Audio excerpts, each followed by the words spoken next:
This is video number 5 of a painting of an icon of St. Peter preaching at Pentecost, a project which has been commissioned by the editor of With Love to the World for the Pentecost edition of the little journal in 2021. This video is kind of bits and pieces, some tidying up, having a look at some fine detailing, fixing an arm, repainting a hand, and preparing for writing the text on the scroll. So, welcome to episode 5 of Painting an Icon of St. Peter preaching at Pentecost.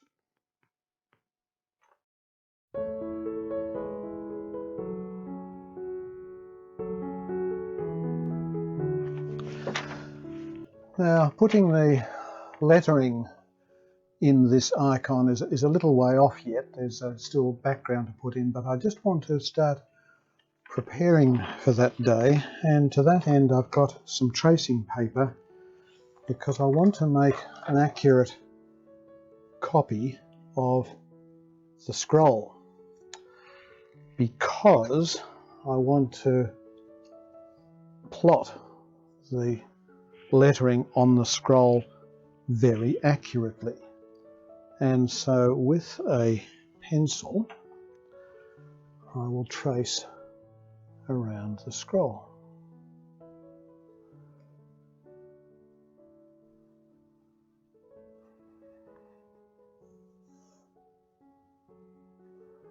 Now we'll make sure we know where the fingers are so that we don't put an important bit of text underneath or over the top of the fingers.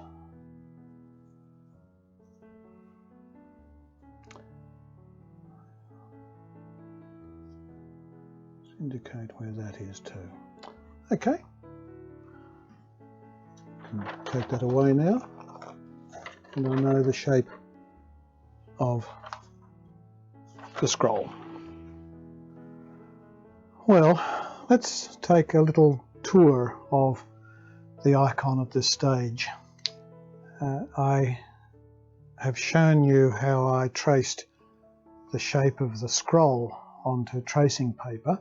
I'll come back to that in a little while, but let's have a closer look at some of the things that have been going on while you haven't been looking, and one of the disasters that occurred. I had mentioned that I had put some sandals on Peter's feet, and here they are, and I'm quite happy with that. I did a little bit of work on this arm. It was way too skinny, so I fattened that up a little bit, and I'm reasonably happy with the shape of that hand. I did some work on the thumb to put a little bit of fat in the pad of the thumb. Quite happy with the other thumb too, but my goodness, the rest of the hand became, well, they looked like 4 sausages peeking around the scroll. And so I've actually wiped it all off. I'm going to start that again. Also worked on the features of the face a little bit in order to make some of the features stand out. Otherwise it gets a bit bland. Now, let me show you what I've done with the inscription on the scroll. So I had traced the scroll onto the tracing paper, and then I went to work on placing the wording, and I've chosen the words, God says, I will pour out my spirit on all flesh. So it took me quite a while to get those words into this particular shape. how many words were going to go in each line, how it was going to work, which words were important and needed to be larger. Clearly, the word God needs to dominate. And then I thought, so do the pronouns for God. So I and my, and spirit. I mean, it's Pentecost. This is a key word in the whole story. So having worked out how it would work, that it would need 1, 2, 3, 4, 5, 6, 7 lines, take out the top line. So then measured that distance from there to there, came to, I think, about 85 millimeters, and then divided that by 6. So the distance between each line is 14 mils. And then I was able to plot where the words would go.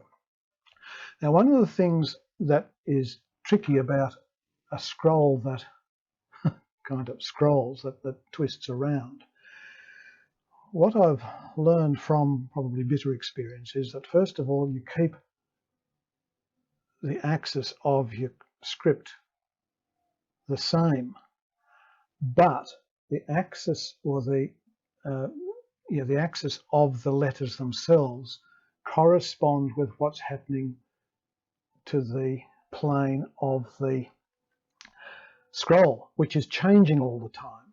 So that's why these letters are like so.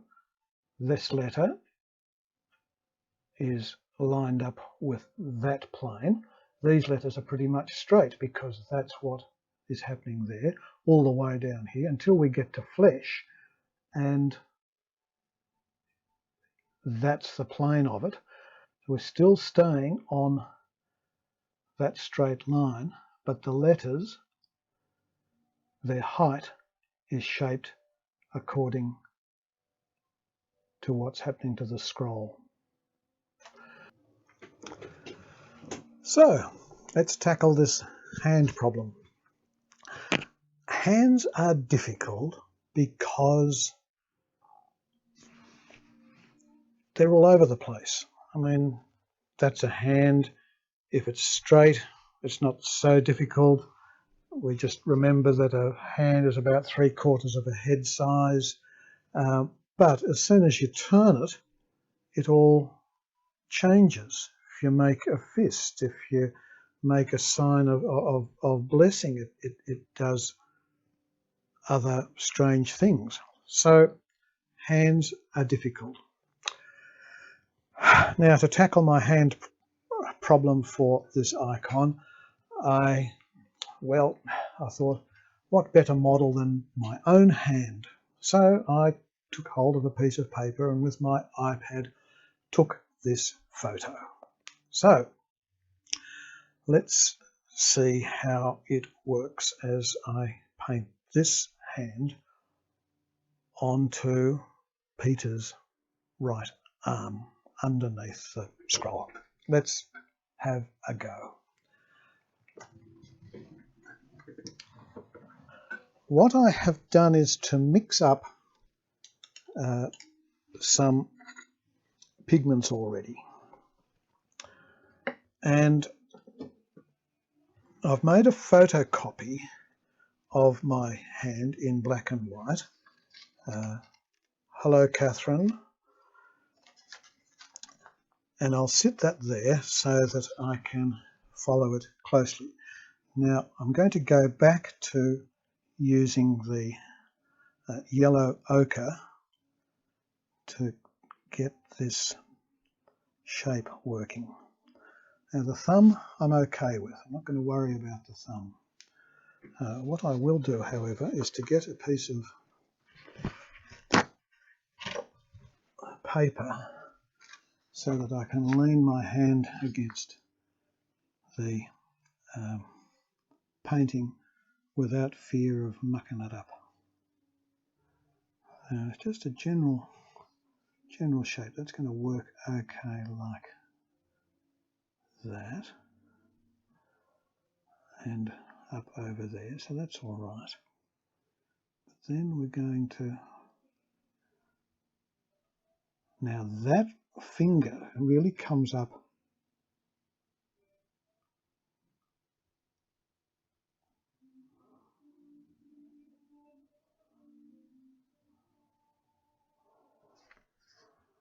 and the next one, although in real life if the hand was just outstretched and straight, it would be shorter than the second finger. But of course, it's not shorter when it's bent. It actually comes up a bit longer. Even the littlest finger comes up nearly the same size. And I'm just going to let that dry before doing anything more.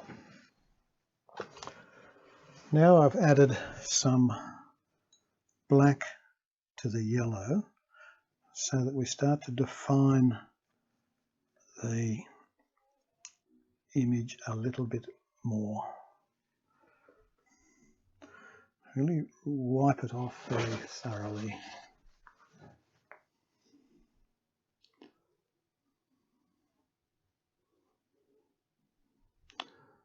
Interesting the way that knuckle really comes over and dominates. Bit of an angle off like so. And then rather than put the underside, we'll put the top of the little finger, and that tilts down a bit, and then there's quite a lot of the little finger that comes through there. I'll take this down and curl it back up here. Now the top fingers. This one can come up and over.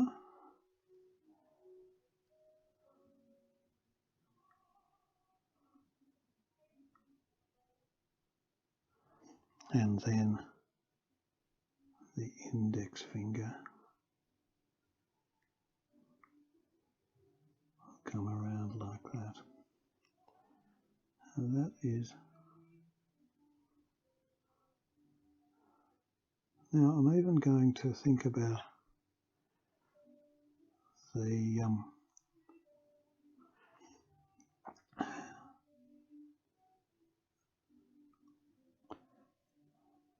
fingernails.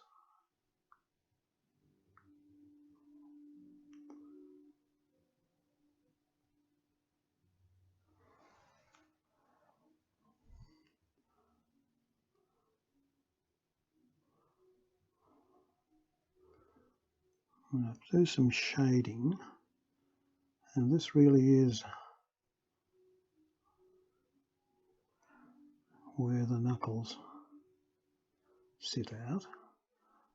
So what you'd say, we're moulding it at this stage.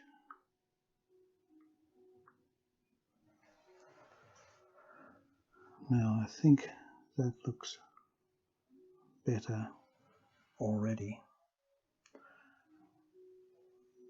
That's a bit fat there, but we can.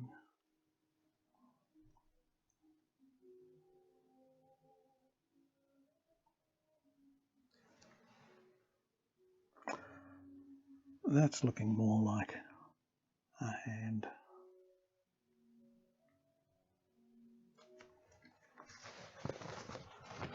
Let it. Now we'll put some flesh colour on that.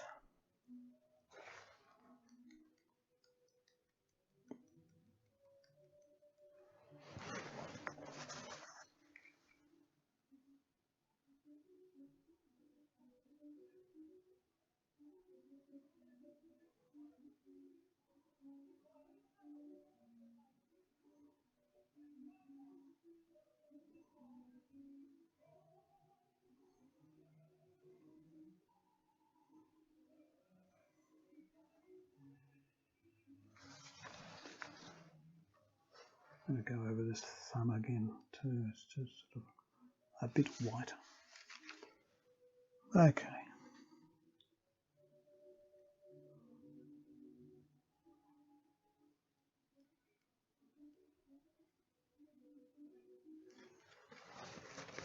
Let that dry. I've added some white to the flesh pigments, which incidentally again are made of golden ochre and Ercolano red. And we'll just add this to one side of the knuckles.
Particularly here.